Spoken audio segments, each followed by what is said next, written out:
We are going to Candi Pari. Stay tuned.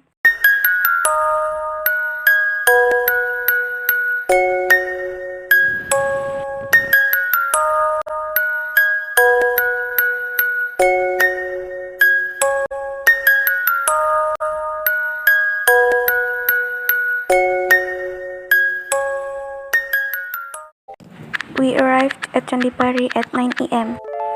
outside the Pari Temple.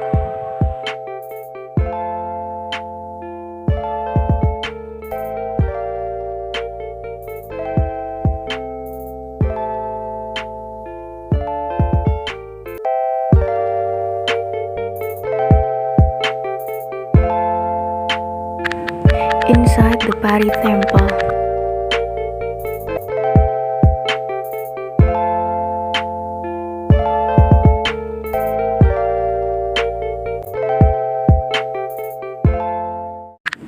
how the history of the Pari Temple stood. Kalau Candi Pari ini pada intinya dibangun itu sebagai monumen gitu ya. Jadi tempat moksanya Jagapandhukan. Kalau Candi Sumur istrinya yang bernama Nyai Roro Ngawalang Angin, karena mereka berjasa ke Majapahit waktu Majapahit gagal panen itu minta suplai mungkin upeti dari sini.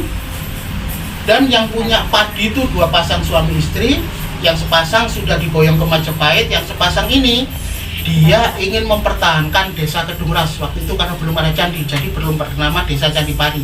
Itu sebagai sumber padinya Majapahit. Karena prajurit Majapahit mendapat perintah dari Raja Hyang Wuru untuk membawa yang sepasang ini, dia dipaksa ditangkap. Setelah ditangkap itu, sebelum berangkat ke Majapahit, Jagapandhukan minta izin untuk masuk ke lumbung padinya. Istrinya minta izin untuk mengambil air di sumur, alasannya dijadikan bekal dalam perjalanan. Tetapi setelah dikasih kesempatan seperti itu, keduanya tidak kembali. Jadi Jagapandhukan moksa atau menghilang di tengah lumbung padinya, istrinya moksa di sekitar sumur tempat dia mengambil air. Jadi untuk tanda moksanya sepasang suami istri itu, Raja Hyang Wuru menyuruh membangun 2 buah candi. Tempat moksanya Jagapandhukan dinamakan Candi Pari ini, tempat moksanya Nyai Roro Angin dinamakan Candi Sumur. Setelah dibangun, Candi Pari ini digunakan untuk tempat sembahyangnya orang Hindu sampai sekarang. Jadi Candi Pari ini candi Hindu, cuma orang Candi Pari nggak ada yang beragama Hindu. Candi Pari ini sudah pernah direnovasi, jadi bata yang bekas ada lumpurnya itu bata baru. Merenovasi ini selama 5 tahun, mulai tahun 94 sampai 99. Alhamdulillah Candi Pari ini 80% masih utuh. Di atas pintu itu ada pahatan tahun pendirian Candi Pari, yang artinya Candi Pari ini dibangun pada tahun 1371 Masehi. Jadi mungkin 650 tahun yang lalu. Peninggalan kerajaan Majapahit pada masa Raja Hyang Wuru.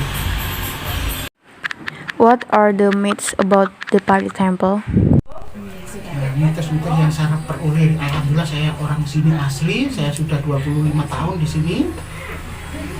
Dan saya nggak menampik tudingan keluarga besar saya, termasuk mungkin sampai Kirom atau Lajo itu mas saya, Mas IP itu sering menyoroti saya, tapi tujuannya bagus karena di malam-malam tertentu saya masuk ke dalam candi pakai pakaian kebesaran saya ke orang Islam, tapi saya nggak mengikuti aturan candi ini. Maksudnya saya permisi dulu, saya nggak menghadap ke timur, menghadap ke barat, dan saya habis bakar dupa di Tawasul, saya melakukan wirid di dalam sini. Di sini itu nggak menolak orang yang berdoa dari segi agama apapun.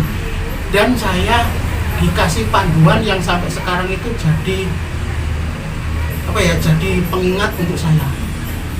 Yang pertama, anak itu disuruh memfusikan 2.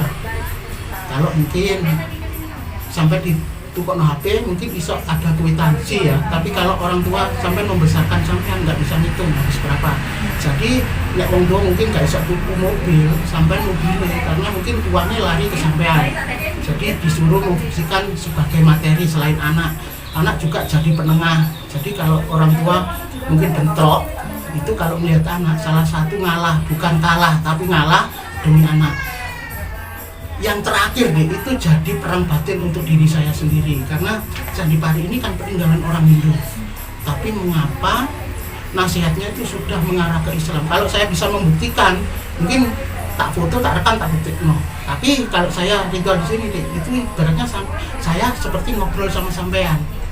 Cuma yang ngobrol itu, maaf loh, saya nggak bisa membuktikan ya. Saya juga ini pengalaman kerja saya itu bukan jaka pendidikan. Kalau jaka pendidikan orangnya tinggi besar, tapi yang bicara dengan saya itu penasehatnya, orangnya pakaian seperti orang Hindu deh ya. Dan dia mengatakan kalau anak mau sukses, kalau di Quran kan mesti ibu-ibu 3 kali baru bapak, itu sama dengan sini. Kenapa? Kok sama? Padahal ini bukan orang Islam Hindu. Jadi saya bisa menarik garis lurus, mungkin orang Jawa dulu sudah punya kaidah-kaidah yang bagus, Islam datang tinggal ngemas dengan logo Islam. Jadi sudah banyak di pengalaman saya, ya maaf ya. Mungkin di sini saya juga tertuju kepada salah satu yang ada di sini. Jadi kadang-kadang saya tuh juga nyeleneh.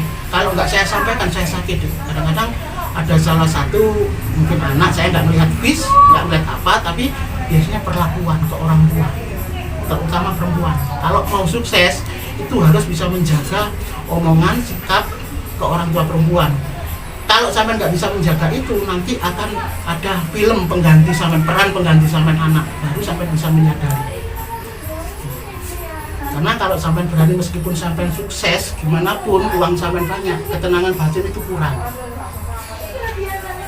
Itu yang sering saya peroleh. Kalau dari segi gaib-gaib yang lain di dalam tempat ini pasti ada mungkin hewan ya yang menunggu. Kalau ular pasti, sama kalau yang di sebelah selatan itu ada pusaka yang nomor 1 dan dijaga harimau. Memang di sini beredar mitos patung yang tengah tadi kan nggak ada kepalanya. Itu ada 2 jawaban yang semuanya itu nggak bisa dipertanggungjawabkan kebenarannya. Di sisi lain, kepala patung itu memang dihancurkan supaya nggak disembah oleh orang sini. Di sisi orang yang spiritual, kalau ada yang bisa menemukan keberadaan kepala patung itu, dia akan mendapat sesuatu yang nomor 1 di Candi Pari ini, dengan catatan Candi Pari ini akan runtuh dengan sendirinya.